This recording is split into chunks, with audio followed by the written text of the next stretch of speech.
The Battle of Pindus took place in the Pindus Mountains in Epirus and West Macedonia, Greece, from the 28th of October to the 13th of November 1940. The battle was fought between the Greek and the Italian armies during the first stages of the Greco-Italian War. The Italian 3rd Alpine Division Giulia invaded Greece from the Pindus sector. After its initial advance, the division was surrounded and virtually wiped out by the Greek army. In the aftermath, the Greeks were able to push back the Italians, advancing deep into Albanian territory. Background: after the Italian invasion of Albania in 1939, the Greek General Staff became alerted to a potential Italian attack from Albanian territory, which eventually started on the 28th of October 1940. The Italians deployed the Giulia Division with the objective of capturing the strategic mountain passes of the Pindus Mountains as swiftly as possible. During an Italian war council, the Italian commander in Albania, General Visconti Prescar, stated that the mountain range of Pindus would be no problem for the Italian units,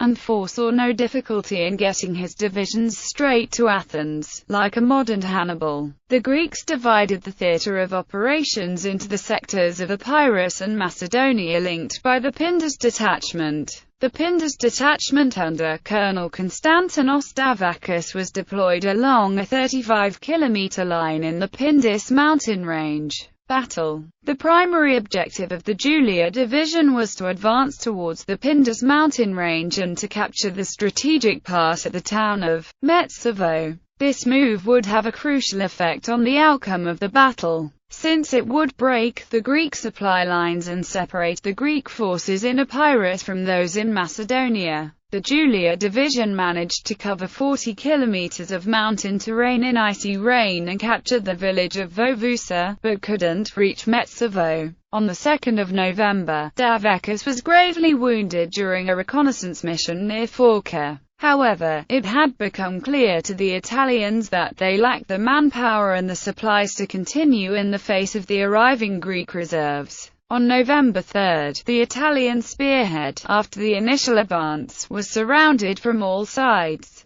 The commander of the Giulia Division requested from the Italian headquarters relief attacks and Italian reserves were thrown into the battle. However, reinforcements from Albania were unable to reach the cut-off Italian forces and the Giulia Division sustained heavy losses. In the meantime, Greek reinforcements were arriving in the Pindus sector, while the assistance of the local population, including men, women, and children, was invaluable. The situation became difficult for the Italians and the pocket came under pressure from Greek units that had advanced to the area. While the Giulia Division was virtually wiped out, the villages that had been initially captured during the Italian advance, Samarina and Vovusa, were recaptured by the advancing Greek forces on November 3 and 4. Within less than a week, the remaining Italian troops were in roughly the same positions they occupied before the declaration of the war. By the 13th of November, the entire frontier area had been cleared of Italian units, thereby ending the Battle of Pindus in a complete Greek victory. Highly significant for the Greek success was the failure of the Regia Aeronautica to disrupt the mobilization and the deployment of the Greek forces.